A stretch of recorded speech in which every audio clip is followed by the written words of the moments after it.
क्या आप भी यह सोचकर हमेशा परेशान रहते हैं कि अच्छे लोग हमेशा दुखी क्यों रहते हैं, जबकि स्वार्थी लोग तरक्की कर जाते हैं? स्वार्थी यानी स्वयं का अर्थ।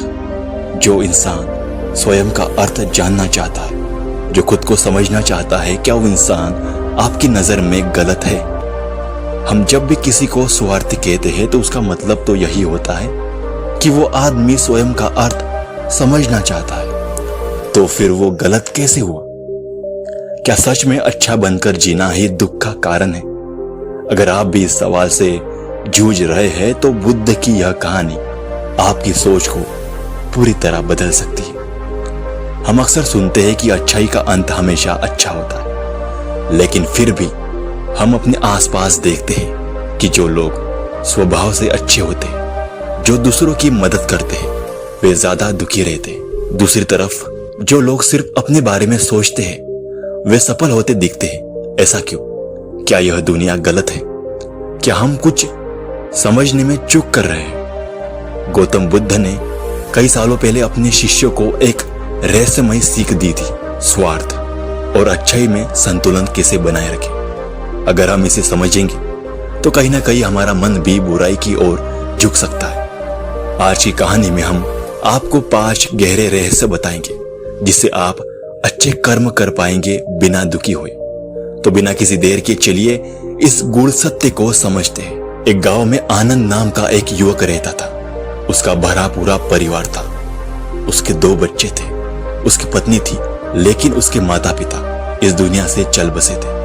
इसीलिए पूरे परिवार की जिम्मेदारी उसी के कंधों पर थी।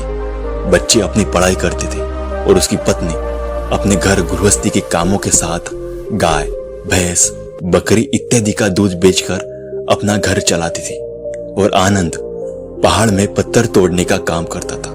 बहुत ही मेहनत भरा काम था। पूरे दिन काम करता तो रात को थक कर घर वापस लौटता। लेकिन इतनी मेहनत करने के बाद भी अगर आनंद को गांव का कोई भी आदमी मदद के लिए बुलाता तो आनंद कभी भी मना नहीं करता था। उसके जीवन का एक ही सिद्धांत था, अगर मैं दूसरों की मदद करूंगा तो परमात्मा मेरा साथ देंगे, परमात्मा मेरे साथ कुछ बुरा नहीं होने देंगे। आनंद अपने इसी सिद्धांत का पालन बहुत ही कड़ाई से करता था।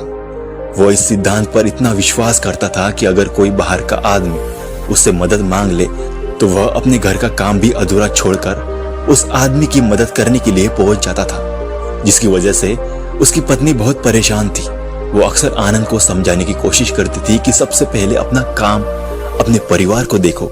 2 बच्चे हैं तुम्हारे और फिर भी तुम दूसरों के काम करने में लगे रहते हो। अरे अपने घर को तो संभालो। अपना घर नहीं संभल रहा, दूसरों की मदद करने चले। और जब ऐसी बातें आनंद के कानों में पड़ती तो उसके हृदय में कांटा चुभने लगता था और उन दोनों में लड़ाई झगड़ा शुरू हो जाता था। अक्सर उनकी लड़ाई झगड़े का यही सबसे बड़ा कारण होता था। लेकिन ना तो आनंद अपने आप को बदल पाया और ना ही उसकी पत्नी ने उसको समझाना कभी बंद किया। इसी वजह से आए दिन उनके घर में क्लेश होता रहता था। जहां तक उस गांव वालों की बात थी तो वो आनंद के स्वभाव को जानते थे और वो जानबूझकर जो काम आसान भी होता था, जो उनके सामर्थ्य में भी होता था, उस काम के लिए भी वो आनंद को बुलाते थे ताकि उन्हें कम मेहनत करनी पड़े।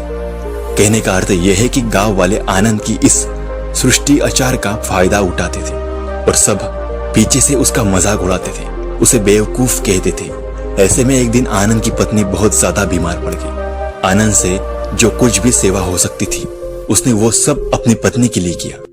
उसने गांव के वैद्य को बुलाकर अपनी पत्नी की जांच करवाई, लेकिन ये रोग उस वैद्य की पकड़ के बाहर था।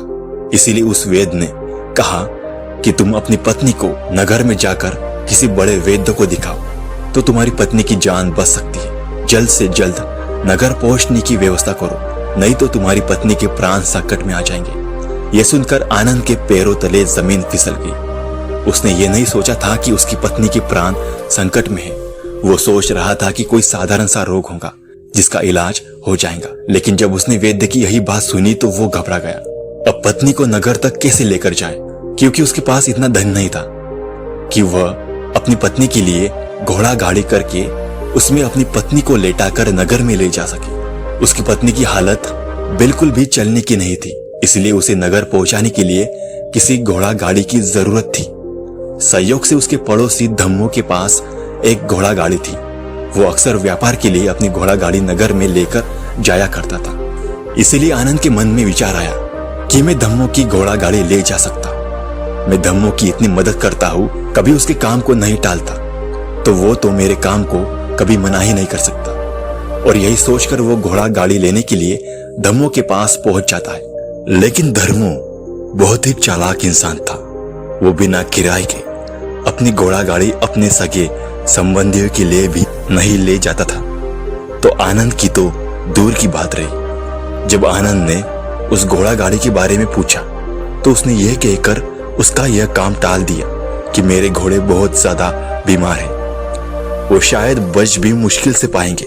5 दिनों से वो कुछ नहीं खा रहे, तो ऐसे में बेचारा घोड़ा गाड़ी लेकर कहाँ नगर तक पहुंच पाएगा। हाँ, अगर तुम कुछ धन की व्यवस्था कर सकते हो तो मैं अपने एक मित्र की घोड़ा गाड़ी तुम्हारे लिए मंगवा सकता हूँ। यह सुनकर आनंद परेशान और चिंतित हो गया, क्योंकि उसके पास धन तो था ही नहीं। इसका मतलब उसकी पत्नी बड़े नगर में वैद्य के पास इलाज के लिए नहीं पहुंच पाएंगी। उलझन भरे हुए विचार लिए जब आनंद वापस आ रहा तो उसने एक दिल दहला देने वाला दृश्य देखा। उसने देखा कि धर्मो के घोड़े, जो धर्मो के अनुसार बीमार थे और कुछ खा भी नहीं रहे थे, वही घोड़े गांव का ही एक युवक उसकी बाड़ से खोलकर बाहर ला रहा था और गाड़ी में उसको जोत रहा था। यह देखकर पहले तो आनंद को कुछ समझ में नहीं आया। उसके बाद जब आनंद ने उस युवक से पूछा तो उसने बताया कि धर्मो ने यह घोड़ा गाड़ी उसे किराए पर दी है।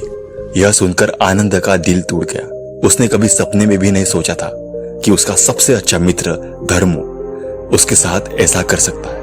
हालांकि यह इस बात पर दुखी होने का वक्त नहीं था, इसलिए आनंद वहां से जल्दी से लौट आया और गांव के एक सेठ के पास जाकर कुछ धन उधार लेकर धर्मो को दे देता है। धर्मो अपने मित्र की घोड़ा गाड़ी मंगवा देता है, जिसके बाद वह अपनी पत्नी को वैद्य के पास नगर में ले जाता है। जब उसकी पत्नी का इलाज चल रहा होता तो आनंद यही सोच रहा था कि एक वो दिन था जब धर्मो की बेटी बीमार हो गई थी और धर्मो यहाँ पर नहीं था।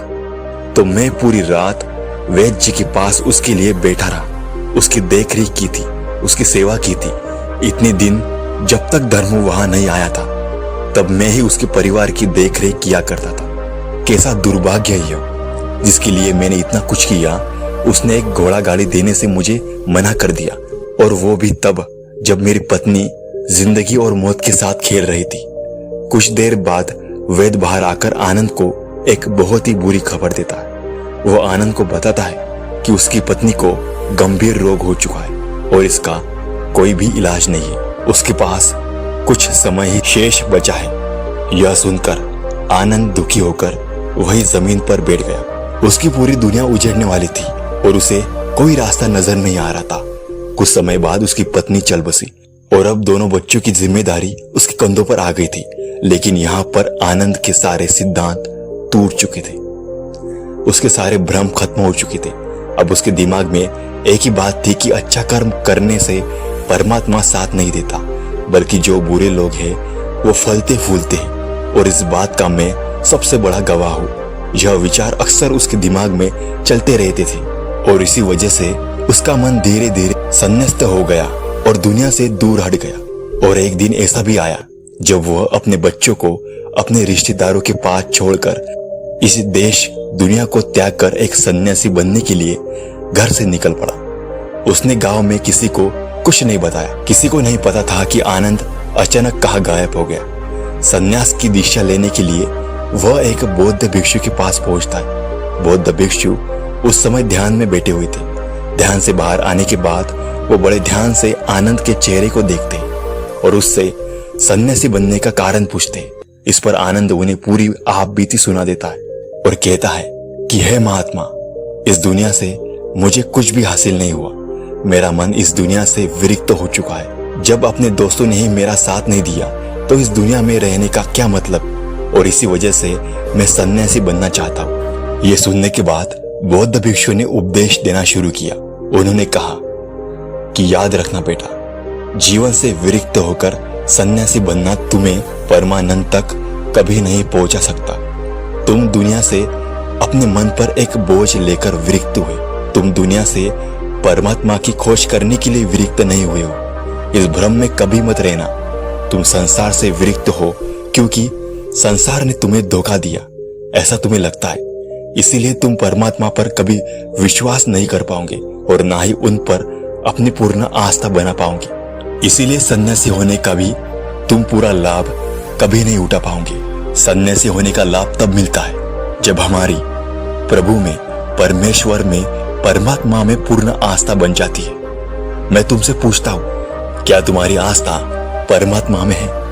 यह सुनकर आनंद कहता है कि हे महात्मा, मैं तो दुनिया देखकर आया हूं कि जो बुरे कर्म करता है वह फलता फूलता है और जो अच्छा काम करता है उसे कुछ भी नहीं देता। परमात्मा उसे दुखी दुख देता है। इसलिए मैं परमात्मा पर अपनी पूर्ण आस्था कैसे बना सकता हूँ? यह सुनकर उस बौद्ध भिक्षु ने कहा कि यही तो मैं तुम्हें समझाना चाहता हूँ कि तुम पूरी ऊर्जा अपनी सन्यासी जीवन में लगाओ और उसके बाद भी तुम्हें फल प्राप्त ना हो तो तुम्हें कैसा लगेगा। इसीलिए किसी की भी मदद करने के लिए मैं 5 सिद्धांत तुम्हें बताता हूँ। यह 5 सिद्धांत समझकर संसार में वापस लौट जाओ और संसार में एक गृहस्थ जीवन जियो। उसके बाद ही सन्यासी जीवन का उदय होता है, जब हम अपने गृहस्थ जीवन को पूर्ण रूप से समझ लेते हैं और अपनी जिम्मेदारियों का निर्वाह कर देते हैं। यह कहकर बौद्ध भिक्षु ने कहना शुरू किया कि जब भी तुम किसी की सहायता करते हो, किसी की मदद करते हो, तो उसमें सबसे पहली बात, सबसे पहला सिद्धांत जो ध्यान में रखने का होता है वह होता है कि किसी की सहायता करते वक्त कभी भी उससे उम्मीद मत रखना। यह मत सोचना कि आज मैंने इसकी सहायता कर दी, मदद कर दी, तो कल बदले में यह भी मेरी सहायता करेगा। अगर तुम ऐसा सोचोगे तो तुम्हें जीवन में दुखों का सामना करना ही पड़ेगा, क्योंकि एक नहीं तो दूसरा या दूसरा नहीं तो तीसरा कोई ना कोई तुम्हारी उम्मीद जरूर तोड़ेगा। और वास्तविकता में वो मदद या वो सहायता नहीं होती, वह हमारे लालच का ही एक रूप होता है। हम उसकी सहायता या मदद निर्भर तरीके से नहीं कर रहे। हमारे मन में लालच का भाव है, हमारे मन में बदले का भाव है। हम यह सोचकर मदद करते हैं कि इसकी मदद कर देता हूं तो कल यह मेरी भी मदद करने जाएगा। और यही लालच हमें अक्सर उन लोगों की मदद करने पर विवश करता है जो किसी न किसी रूप में धनवान होते हैं, क्योंकि हमें लगता है कि कल यह आदमी धन के द्वारा मेरी मदद कर सकता है। और इसीलिए जिस इंसान को वास्तविकता में मदद की आवश्यकता है, हो सकता है वो गरीब हो, लेकिन हमारा मन अपने लालच के वशीभूत होकर उसकी मदद कभी नहीं करेगा। इसीलिए किसी की मदद और किसी की सहायता करने से पहले अपने विचार को विस्तार दो। केवल एक प्रकार के वर्ग के लिए अपनी सहायता पेश मत करना। तुम्हारी मदद उन सब के लिए समान होनी चाहिए। जरा सोचो, एक तरफ तुम्हारा मित्र हो जिसके पास धन है, संपदा है, और दूसरी तरफ कोई गरीब औरत जो भूखी बैठी हुई हो। तुम्हारा दोस्त तुम्हें कहता है कि यार आज तो खाने के लिए अच्छे पकवान मंगवा लो बाजार से, और दूसरी तरफ वो औरत तुमसे 2 सूखी रोटी मांग रही है, तो तुम किसकी मदद करोगे?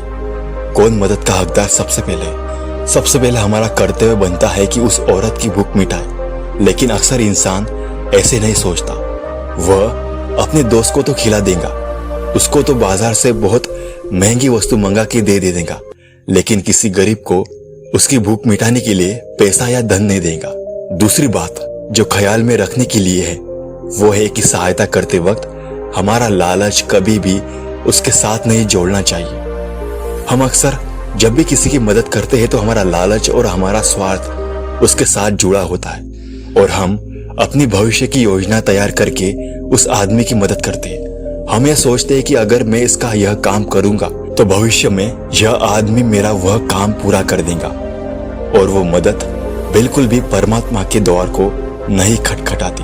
आप अपने आप को धोखा देने के लिए अपने लालच को एक सहायता, एक मदद का रूप दे रहे हैं। तीसरी बात जो ख्याल रखने की है वो है कि अपने सामर्थ्य के हिसाब से दूसरों की मदद करो।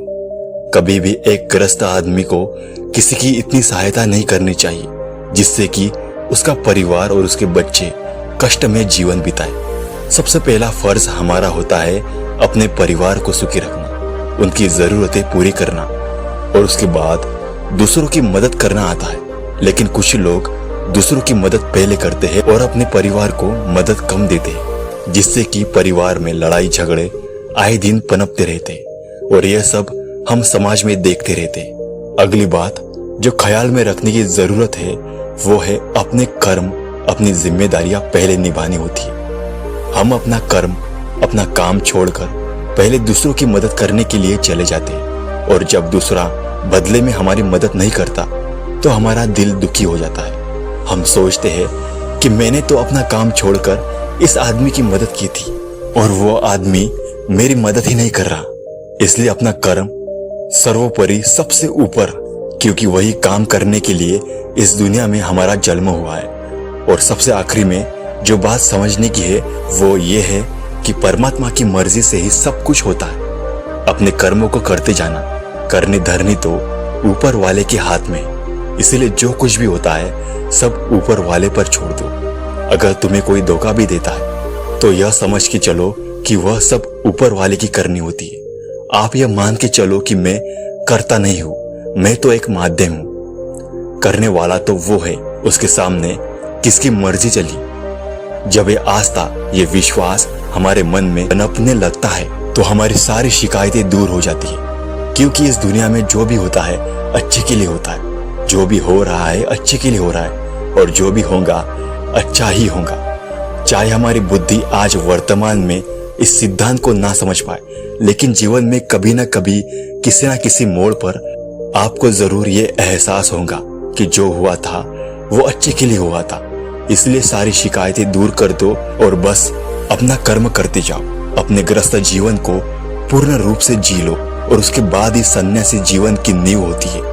इसके बाद बौद्ध भिक्षु ने आनंद को कहा कि वापस अपने गांव लौट जाओ, अपनी बेटियों को वापस लेकर आओ, उन्हें पालो पोसो, अपने बच्चों को वापस लेकर आओ, दूसरी शादी कर लो, लेकिन बच्चों का पालन पोषण अच्छे तरीके से करो। यह सुनकर आनंद अपने बच्चों के साथ अपने गांव में वापस लौट आता है। गांव में किसी को खबर नहीं थी कि आनंद कहां पर गया हुआ था, लेकिन अगले दिन सुबह सुबह गांव वालों ने आनंद के चेहरे पर एक अलग ही चमक, एक अलग ही आभा पाई। तो इस कहानी से हमें क्या सीख मिलती है कि दूसरों के पीछे भागने से अच्छा है अकेले रहकर अपने आप को सुधारो और अपनों का काम बड़े ही खुशी से करो और शांत रहकर अपने आप की दिमाग की मन स्थिति को सुधारो। तो दोस्तों, आज की कहानी आपको कैसी लगी कमेंट्स में जरूर बताएं। मुझे आपके कमेंट्स का इंतजार रहेगा।